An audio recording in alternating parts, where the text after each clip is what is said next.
Hi friends, আমি Sourav. Welcome to Bengali YouTube channel. আজকের video থাকছে হাই প্রেশার ওয়াটার পাম্প। তো এই ওয়াটার পাম্পটি তোমরা সব রকমভাবে ইউজ করতে পারবে, ইনডোর, আউটডোর এবং কার ওয়াশ, বাইক ওয়াশ খুব সহজেই তোমরা এই মেশিনটির সাহায্যে করতে পারবে। তো আজকে এই বক্স প্যাকটি আমি অ্যামাজন থেকে পারচেস করেছি। ডিসক্রিপশানে লিঙ্ক দেওয়া আছে, সেখান থেকে তোমরা চেক আউট করে নিতে পারবে। তো চলুন তাহলে ভিডিওটি শুরু করে ফেলি। Like a Hellcat.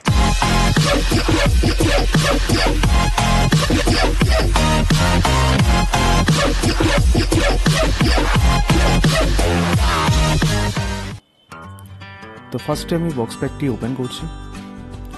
তো বক্স প্যাকটি যখন আমি ওপেন করলাম, প্রথমে একটি ম্যানুয়াল থাকবে। তো সরি ফর দ্যাট, এই ম্যানুয়ালটি একটু ছিঁড়ে গেছে। তো কীভাবে প্রোডাক্টটি ব্যবহার করবে তার ইনস্টলেশন গাইড এতে দেওয়া আছে। তো আস্তে আস্তে আমি প্রত্যেকটা প্রোডাক্ট দেখিয়ে দেবো এবং কী কী অ্যাক্সেসরিজ তোমরা পেয়ে যাচ্ছ এই মেশিনটির সাথে। ফার্স্টে থাকবে আউটলেট হস পাইপ, এটা হচ্ছে 8 মিটার। ইনলেট পাইপ, এই পাইপটি থাকবে 3 মিটার। তারপরে থাকবে ওয়াটার স্প্রে গান, তারপরে থাকবে স্প্রে গান এক্সটেনশন রড, দুদিকে নাট দেওয়া আছে। তো এই রডটি যে ওয়াটার গানটি আছে তার সাথে তোমরা অ্যাটাচ করে নিতে পারবে। তারপরে থাকছে inlet connector, inlet filter, bucket filter আর ট্যাপ কানেক্টার। এই 4টে কম্বো এর মধ্যে দেওয়া আছে একসাথে। আচ্ছা, তারপরে থাকছে ছোট্ট একটি স্প্রে বোতল, এটা ফর্ম ওয়াশ করার জন্য। যারা ফর্ম ওয়াশ করতে চাও তারা এই বোতলটি ব্যবহার করতে পারবে। এই মেশিনটি থাকবে 1800 ওয়াটের, খুব সুন্দর একটি মেশিন। মেশিনটি আমি ব্যবহার করেছি এবং খুবই হাই প্রেশার। সাইডে এশিয়ান পেইন্টের লোগো দেওয়া থাকবে। এটা হচ্ছে ফ্রন্ট সাইড, ইনলেট আর আউটলেট কানেক্টার দেওয়া আছে। এই সাইডে একটি সুইচ দেওয়া আছে। তো এই মেশিনটি এশিয়ান পেইন্টস কোম্পানির তরফ থেকে কিন্তু আসছে। ব্যাক সাইডে মোটর ভেন্টিলেশন দেওয়া আছে। উপরে দেওয়া থাকবে একটা গ্র্যাব হ্যান্ডেল। এই কর্ডটি কারেন্টে লাগে তোমাদের লাগিয়ে নিতে হবে মেশিনটিকে পাওয়ার দেওয়ার জন্য। এইখানে একটি মিটার গুয়েজ দেওয়া আছে।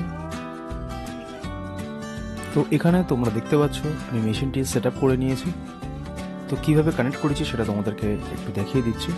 মেশিনটির গায়ে এখানে কিছু ইনফরমেশন দেওয়া আছে, ভোল্টেজ, পাওয়ার, প্রেশার। 20 বার এটি প্রেশার থাকবে। তো এই প্রোডাক্টটি আমি কারেন্টের সাথে প্লাগ করে নিয়েছি। তো এইখানে থাকবে ইনলেট পাইপ। ইনলেট পাইপটি কানেক্ট করে আমি সোজা ট্যাঙ্কের মধ্যে নিয়ে এসেছি। তো এখানে আমি ফিল্টারটি লাগিয়ে নিয়েছি। বাকেট যে ফিল্টারটি আছে কালো কালারের, সেই ফিল্টারটি আমি পাইপের মুখে ইনস্টল করে নিয়েছি, নিয়ে তারপরে জলের মধ্যে দিয়ে দিয়েছি। তো এখান থেকে জলটি আসবে মেশিনের মধ্যে। আর এই সাইডে থাকবে আউটলেট পাইপ, যে পাইপটি 8 মিটার থাকবে এবং অনেকটাই বড়। আউটলেট পাইপ ইনলেট পাইপের থেকে অনেকটাই বড় আছে। তো এই পাইপটি সোজা নিয়ে এসেছি আমি আমার ওয়াটার স্প্রে গানের সাথে, আর তার সাথে আমি এক্সটেনশন রডটা লাগিয়ে নিয়েছি। তো এটা হচ্ছে সেই ওয়াটার স্প্রে গান, এটা হচ্ছে এক্সটেনশন রড। আর এর সাথে আমি প্রেশার এয়ারটা কানেক্ট করে নিয়েছি। তো মেশিনটির পাশে একটি সুইচ দেওয়া আছে যেটি ওয়াটারপ্রুফ, কভার দিয়ে সিল করা। তো এই সুইচটাকে অন করে নিতে হবে। এবার মেশিনটি আমি চালু করব। এখনও পুরো প্রেশার দেওয়া হয়নি, নর্মাল প্রেশার এতে দেওয়া আছে। তো খুব সহজেই ছাদের এই ময়লাগুলো কিন্তু উঠে যাচ্ছে, তোমরা দেখতে পাচ্ছ। যেহেতু একটি পাওয়ারফুল মোটর 1800 ওয়াটের, তো সেই জন্য এর একটু প্রেশার বেশি থাকবে। প্রেশারটিকে তোমরা নর্মাল বা পাওয়ার সব রকমভাবে সেট করতে পারবে। তো এই যে নজেলটা আছে, এটা যখন আমি লেফট সাইড পুরো রোটেট করে দিলাম, এটা হচ্ছে হাই পাওয়ার, খুব ডিপলিভাবে ওয়াশ করবে।